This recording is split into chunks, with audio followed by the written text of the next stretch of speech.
Welcome to another episode of the State of the Bulldogs. It is Grant and I tonight, and based on that last highlight, if you're listening to the podcast, basketball season's coming. The football team did not play this week due to Hurricane Helene that wrecked the Carolinas. In fact, I'm shocked Wofford played.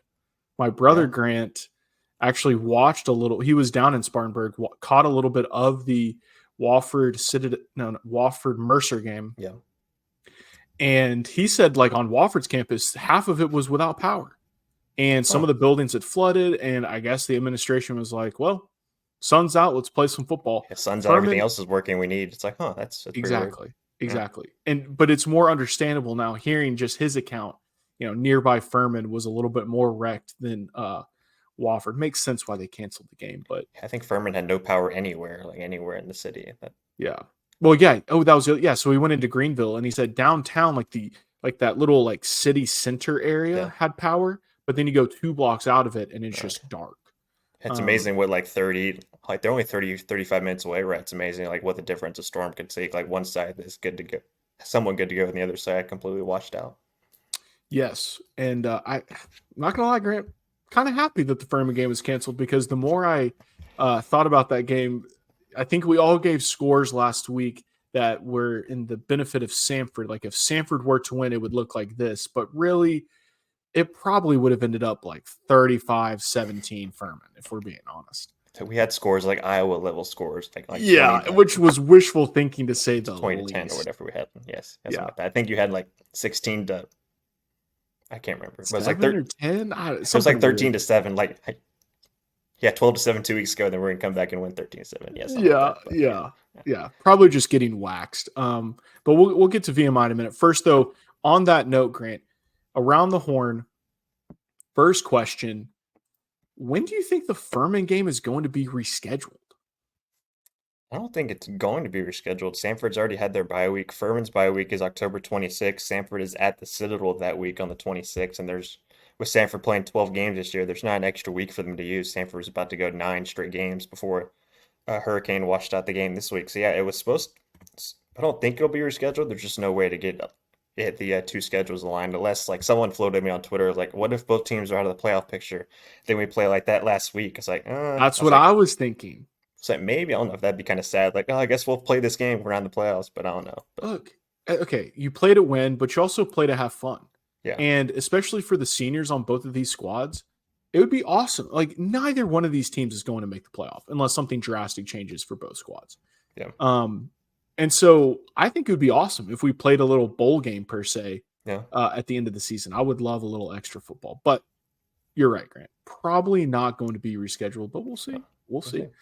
On another note, the Alabama-Georgia game lived up to the hype. It was almost 2 games in one being 28-0, the other being 35-13, or 20, I guess, by the end of it. Grant, Jalen Milroe or Carson Beck? And you got to take the game in totality. You got first half Carson Beck and second half Carson Beck.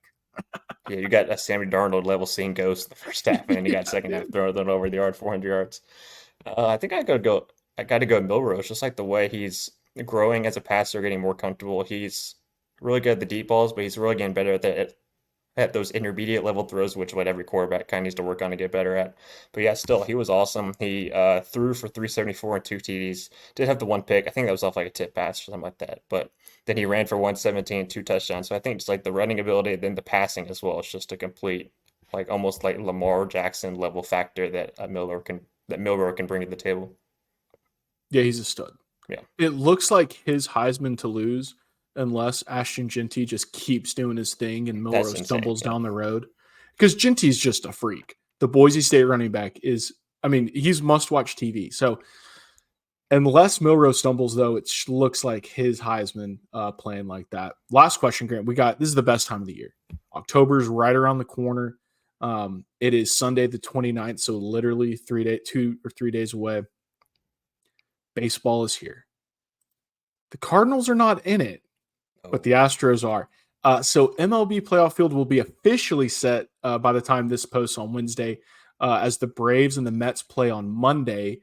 If one of them sweeps, the D-backs is in and the loser's out. But if they both just go 1-1 in the doubleheader, They're both in. So the playoff field is essentially set. We're assuming they'll probably just split with a little gentleman's agreement. You know what I'm saying?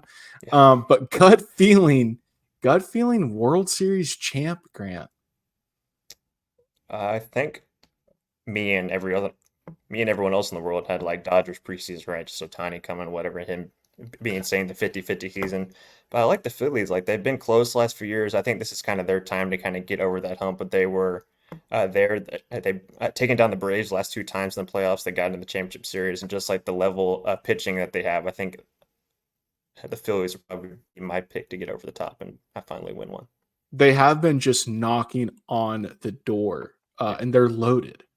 But I can't believe I'm going to say this because I just crap on them all the time.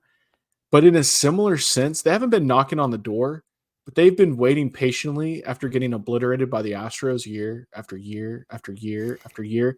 I'm going with the Yankees.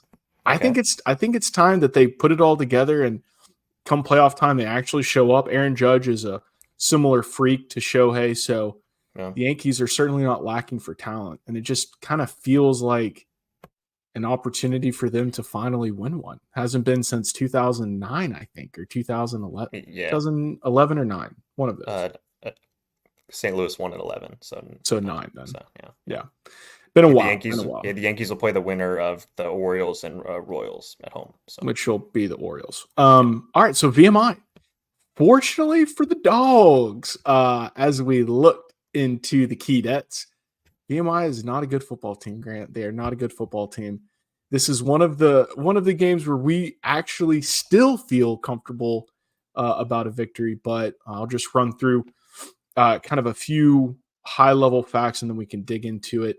They've had a quarterback change. Their starting quarterback, Colin Shannon, who was their captain last year, went down with a season-ending injury in the Bucknell game a couple of weeks ago.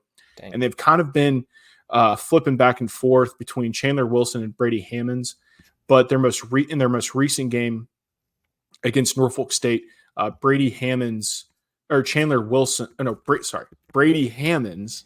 the majority of the snaps. He's actually a true freshman, Grant. True freshman from Gatlinburg. Funny enough, Colin Shannon is also from Tennessee, Sevier County. So like two Tennessee guys in the quarterback room. I guess East Tennessee is a recruiting hotbed for VMI. Didn't know that. But so Brady Hammonds looks to be at least the quarterback they're giving the most snaps to. They've still not had a game where one quarterback took all the snaps. So it might be split again, but they're 0-4. They're 0-4, and their most recent loss was to Norfolk State, who is not a good MEAC team. So certainly not threatening. And then statistically, again, reinforces that idea. Their offense grade only averages 231 yards a game, and their defense is allowing over 300 yards through the air, 4.5 yards per rush attempt. And get this, they're allowing a 50% third down conversion rate, which is absurd. Their offense is only getting 25%. So not the ratio you want to see there if you're the key debts. Yeah, exactly. Defense giving up 465 yards per game as well. 24 touchdowns given up on the year. Yeah, it's tough. The other crazy stat, Grant, there's not a single guy on their defense who has more than one sack. In fact, the team leader in tackles for losses is a DB, and he has 3. Oh, no. Corey Crump. Like, this team cannot stop a nosebleed. So if we had considering the fact we basically have 2 bye weeks, right? Coming into this game, the offensive struggles hopefully will be alleviated for at least a week. Yeah, just going to the VMI defense, Crump is the leader in overall tackles at 35. Seamus Jones is another DB who's second in total tackles at 30 at 31. Eric Rankin, here we go, linebacker, third leading tackler. The senior is 25 tackles, 1.5 TFLs, and then half a sack and a couple hurries as well. That's tough.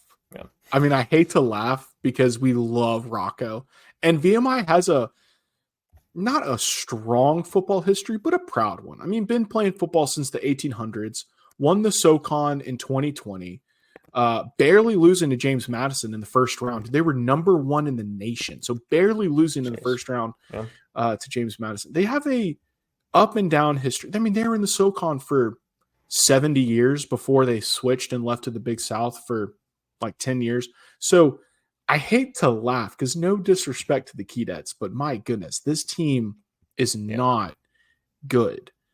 Another interesting point is their offense, and I don't know if this is more of an effect of they've been playing from behind, but it's a very balanced attack. So in the Norfolk State game, it was 35 pass attempts to 31 rush attempts.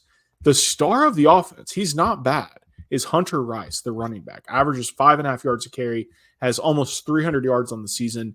If there's a bright spot for this team, it's him. And if there's one thing Samford likes to do is, depending on the week we have found, can give up some yards on the ground. Now, we have shown a propensity to stop the run, but it's not been a consistent effort.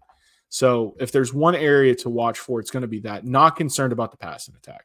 They don't have a receiver with over 100 yards on the season, which is crazy to me. And then go ahead. It's like Navy and Army level. Like we don't pass. Like that's how much. That's you put that into context. So like an option offense not having a receiver over 100 yards on the season, which is crazy. Not a game a season. Because they do like to pass. They've passed as much as they've run the entire year. So that's just how inept the pass attack is. Another insane stat, Grant. Both the quarterbacks that probably will trot out against Samford, Chandler and Brady, they both have 1 touchdown and 2 interceptions each. That's 1 touchdown and 2 interceptions. Again, not trying to laugh. If VMI wins, I will eat crow. But that is absurdly poor. Absurdly poor. Hammonds is 15 to 27 on the year with 2 picks, and then Wilson is 21 to 37 for 2 picks and 1 TD. Around 55% completion for both those guys. 56 for Chandler, for Wilson, but 55 completion percentage around those two. Yeah, so feeling good about how our defense is going to perform, how our offense is going to perform. There's not a ton to digest here. I think the takeaway is VMI's offense is not good. VMI's defense is not good. Samford should win. Yeah.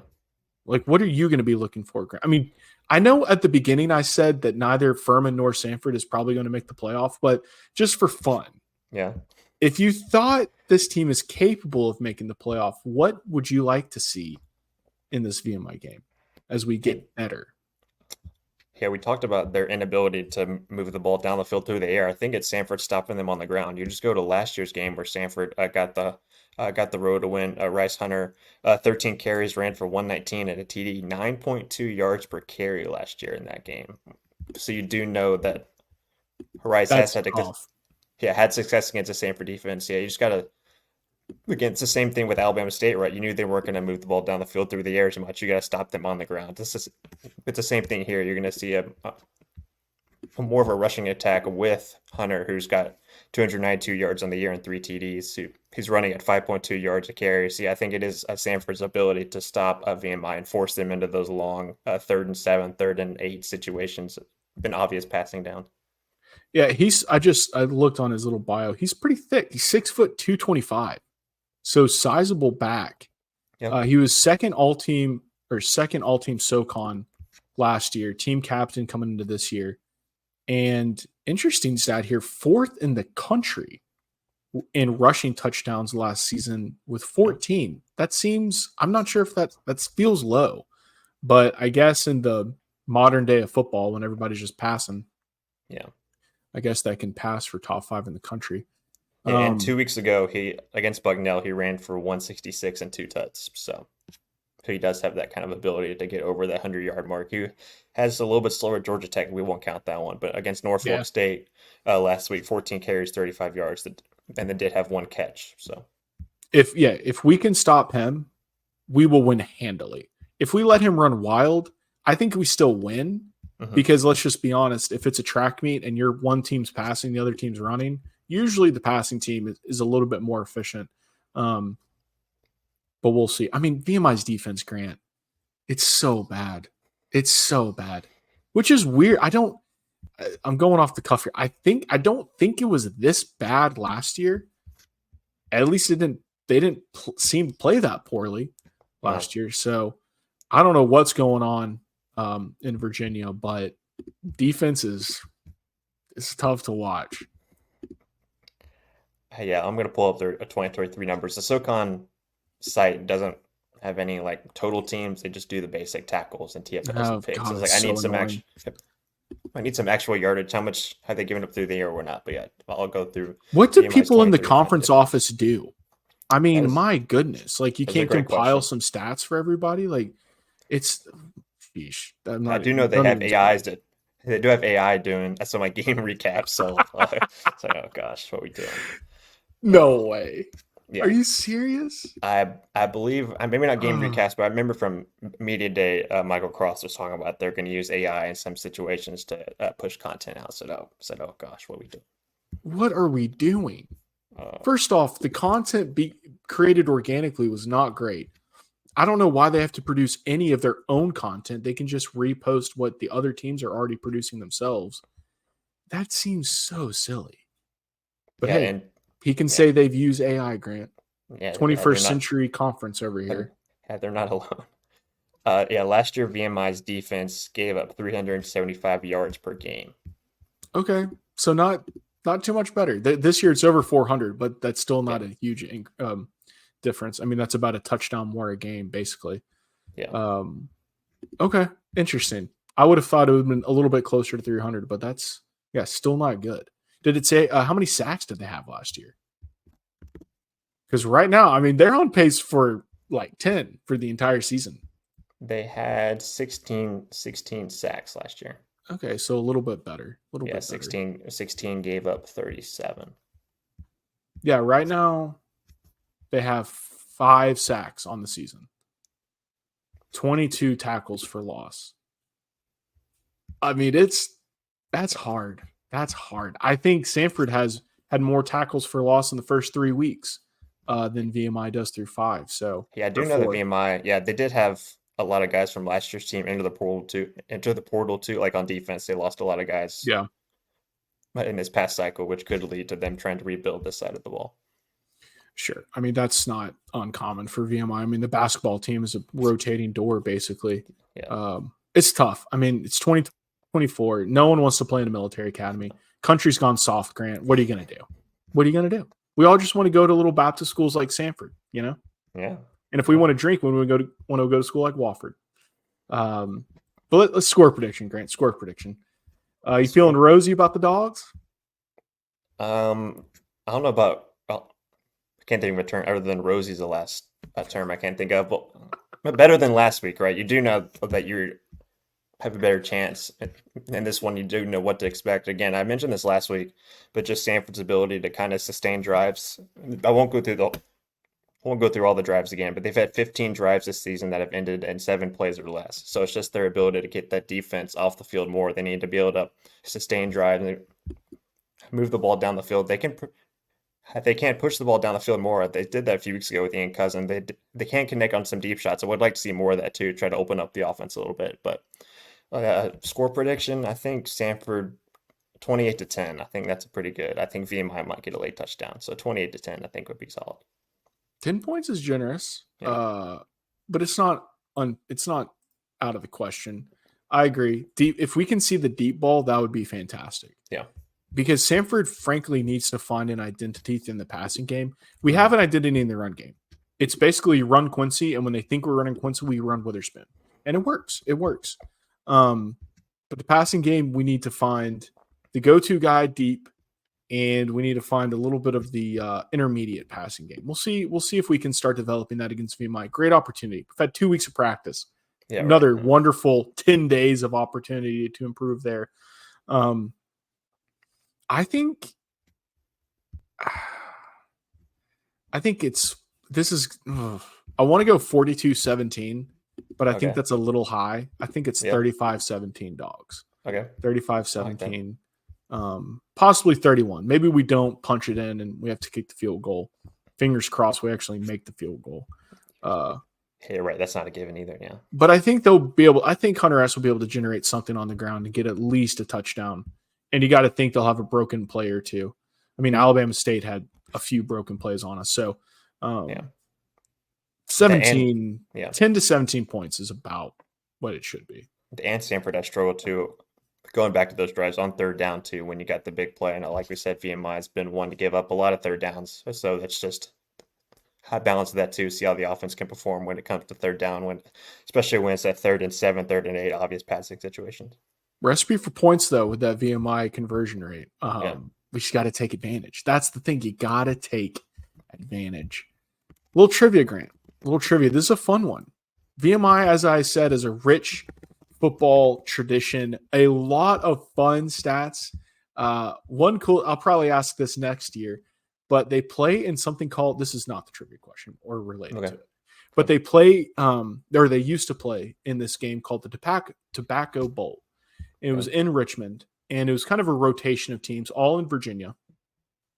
But 3 teams in particular played in it the most: Virginia, Virginia Tech, and then VMI. And it was like Virginia Tech 13 times, or Virginia 13 times, Virginia Tech 11, and then VMI was right there at 10. So a really cool, traditions like that. They also played in this game a few times called the Oyster Bowl. Similar. No, these were not actual bowl games. These were just regular season matchups between, or like neutral site matchups. So they have a lot of cool things like that. Not a ton of NFL guys, but a few, all in the 70s and 80s. But this one thing stuck out as pretty funny. Not necessarily, I'll give you a clue, Grant, not necessarily a stat that you want to claim. But in 1969, Jim Bailey set the current FCS record, because at the time there was Division I, with 101 blanks in a season. Set the record with 101 blanks. The current FCS record, when the FCS was actually created, is tied. Tony Epperson of Weber State set the tie in 2013, but 101 blanks. What are you thinking? Blanks. No, it's not touchdowns, because that would be insane. That would be insane. Especially in 1969. It's not like Sam Bradford throwing for 500 every game. Yes. 101. Not tackles. A lot of guys do interception because it's season. That would be crazy. Interception would be crazy. Yeah. They would just stop playing. You're not playing football at that point if you throw out interceptions. That you're going pro in something other than sports if you do that. Yeah, I think they cut you off at about 30. Yeah, probably. Yeah. I'm going to go punts. I think 101 punts in a season. Look at that, Grant. Let's go. Is in fact punts. Back-to-back weeks. Let's go. VMI set the record for punts in a single season. Gosh. In fact, now that I say that, Grant, what are they at currently? They are at 29 punts on the season through 4 games. They are on pace. They're on pace to come close. Not totally. Let's see. They're 4 games. They're a third of the way through the season, so they're on pace for about 90. That's tough. I'm going to look up when Iowa's punter last year, how many punts he had last year. He had 90 something. So I think he set the FBS record with 90. Oh, yeah. He certainly set the punt yardage record. Yeah, Torrey Taylor had 93 in 14 games, punt average 48. Yeah, he had 32 of those were inside the 20. So Oklahoma's punter's coming close. All right, so state of the SoCon. A lot going on this week, even though Samford did not play. Mercer remains atop the conference, beat Wofford 23-3.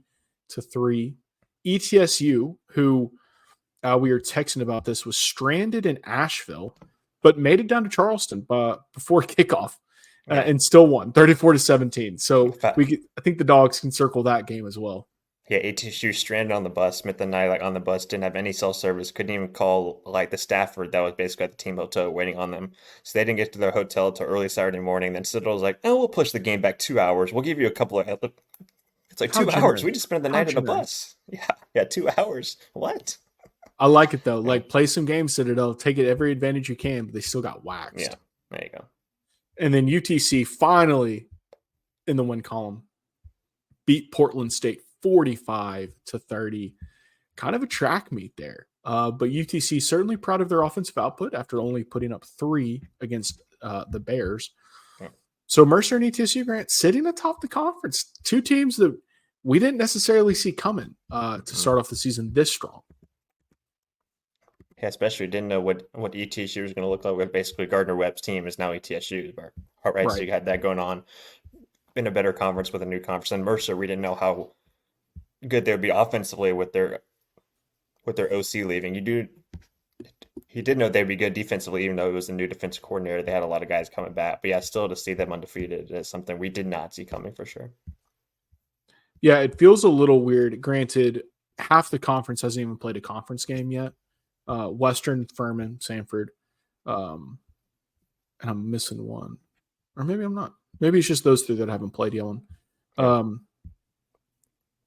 So the jury's still out about Western. Frankly, it's technically still out on Samford and Furman. But I guess, Grant, the question would be, let's just pretend for a minute that we get down to the end of the season and that Furman Samford game would have been a deciding factor in who wins the conference. Yeah. If we're one win short but have as many losses, what do you think is going to happen? Tiebreaker scenarios, there would be Common that's a good opponent question. Yeah, or head to head? Either head to head or you would go to the team below you and then you would go head to head versus that team and then you would keep going. I think that might be the way it would go. Because if Just like, if I'm Mercer and I run the table against everybody but Samford, and then Samford runs the table against everybody but, let's say, Western, yeah, I would be peeved, right? yeah, That yeah, that they would be got to tough. play one less conference game in a game that was probably an L just based on how we're Hmm. playing at the beginning of the season. Because there is a chance where teams just completely flip from the beginning of the season to the end. We see it all the time. We see teams in the FBS start 5-0 and finish 6-5.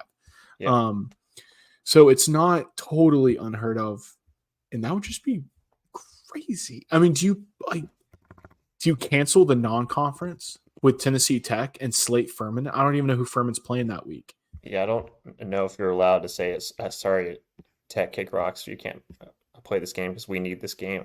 We need this week. I don't know if you can technically do that, but let me see who Furman's got. That is November 9th is that week. Or I do know Furman plays, right? That I'm already assuming, said yeah, earlier in the I show what their assume. bye was. So yeah, they host Wofford November 9th. So Okay, yeah, yeah, so yeah, that's a no go. yeah, Yeah, that's gonna be interesting. I hope it comes down to something like that because it means we would have had a fantastic season. yeah, But the last two games of the season are probably gonna kick or nip that in the bud with Chattanooga and hosting Western. And then the yeah. So I fact that think we're that yeah, I go think the ahead. head to head would be common opponents. Yeah, I think we just go Okay, through that. So yeah. Yeah, because so we have VMI this week, but then we go on the road to ETSU. That's going to be a fun game. If we can clock VMI, get some confidence going on offense, and then travel to Johnson City in what will be, I mean, a huge game for ETSU, assuming that they ATC this week. And if they do that, and ETSU sitting there beating UTC and Citadel is not very good, but having beat UTC, yeah, running Montana down to the wire, and whoever else they played earlier this season, be a fun matchup. yeah, Let's just hope the offense gets some confidence because I would like to enjoy Samford football this SoCon season, Grant. yeah. You would. You would? You're sure about that? Yeah, I am sure because I know y'all love basketball, but that's kind of when I take my naps. yeah. That's right. Yeah, The Saturdays in the winter. But we got VMI at home, ETSU on the gotta road next hibernate. Yeah, week. Yeah, exactly. And yeah, then Mercer back in Homewood the following week. So the SoCon slate is heating up. Coming up this week, though, outside of our game with VMI, we got Furman traveling to Citadel. Wofford going on the road to Western for Western's first conference matchup. Should be a good one. Wofford is certainly riding. They were riding high into the Mercer game, got humbled, but knowing the snake oil salesman rhetoric that coach spews on a weekly basis, they should be pretty pumped up for the Catamount matchup. And then, as I just mentioned, UTC traveling to ETSU, must watch SoCon game right there. yeah. Can UTC find it? Can they find the talent that we've all been hearing of, or are they just overrated? Yeah, that's definitely the game to watch. Right, ETSU coming off again. We talked about their long trip this past week and what they had to go through and whatnot. Yeah, coming back home playing UTC, then they get Samford the week after. So yeah, they get to settle at home, and UTC coming off of wins. Yeah, really good matchup and see where we kind of stack ETSU because, like, I know you beat Citadel, good for you. You beat Citadel, but yeah, it's still like hosting Chattanooga. And then we can truly evaluate what we think this team could be when they host Samford next in a couple weeks. They have called for a couple of years now ETSU the sleeping giant in the SoCon. Is Coach Lamb building something for real? We'll see. Yeah. Grant, state of the Bulldogs, baby. So a lot of mixed results, but I'll let you kick it off with women's soccer.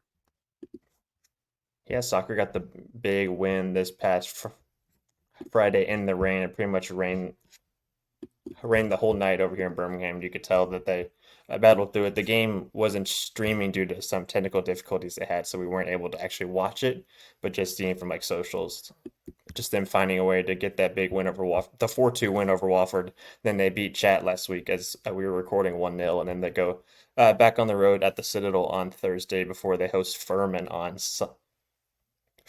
Sunday. So yeah, a big 4-2 win over Wofford in the Shauna's house game for them to continue this trend and try to make it a winning streak when they go to the Citadel on Thursday.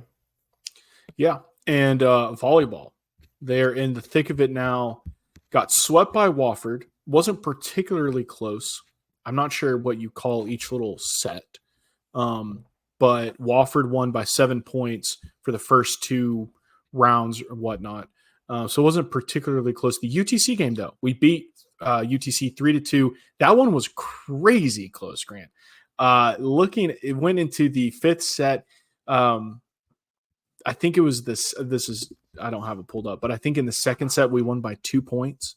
Yeah. Which is wild because UTC immediately won the 3rd one, so we had to come back against the Mocs, but we got the dub.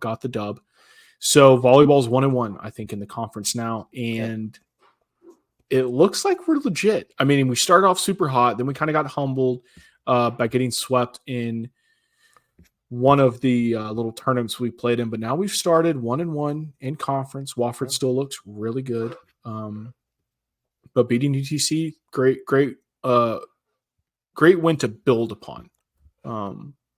Yeah, and this was after the Wofford game, but Gracie Lynn Butler now has 1,000 kills for her career. So shout out to her for getting that milestone. So that's sick, 1,000 kills. Kills, yeah. She's not playing Call of Duty; she's playing volleyball. Yeah. Just making sure we got that. Just making sure. We got Western Carolina on Friday and ETSU on Saturday. Both matches at home. Pulling up Western's record. Yeah, so Western is 7-7 on the season.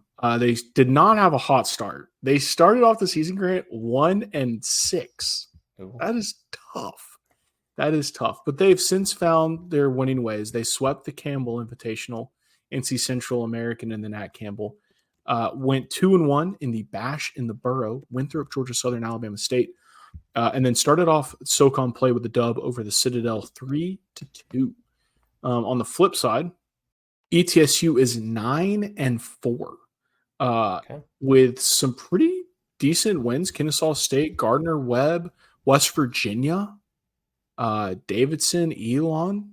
So ETSU looks pretty good. They most recently beat UNCG 3-1, and we're coming off into that game a sweep of the Queen City Invitational, which had Charlotte, Queens, and the North Carolina Central. So ETSU's riding high as they come into Homewood at the end of the week. But volleyball, 1-1 start in SoCon, tough slate against, or tough matchup against ETSU, question mark matchup against Western Carolina, and then cross country. The Florida State meet that we talked about was canceled for obvious reasons. And they have the Crimson Classic coming up in 2 weeks. And that one's hosted by Alabama, the new number 1 team in the country in football. Any closing remarks, Grant? Just one note. SoCon basketball is supposed to have their media days on Tuesday. That obviously has been postponed due to what's going on in the surrounding areas. No word on when that will be rescheduled. But yeah, SoCon basketball media day was supposed to be Tuesday, and that's been postponed, which led to some ETSU people. Oh, so we can cancel media days, but we can't cancel our game. But so which kind of tracks. But I get it. It's not wrong, but yeah. Grant, Can you tell me? We should have talked about this at the beginning, but is there a particular reason why we couldn't host Furman? Because we knew the hurricane was coming. Yeah. Is there a reason we couldn't have flipped it and then just played at Furman for 2 years in a row? I don't think so. It's always happened before. We saw with the last hurricane, Tulane. Remember, they're going to go play Oklahoma.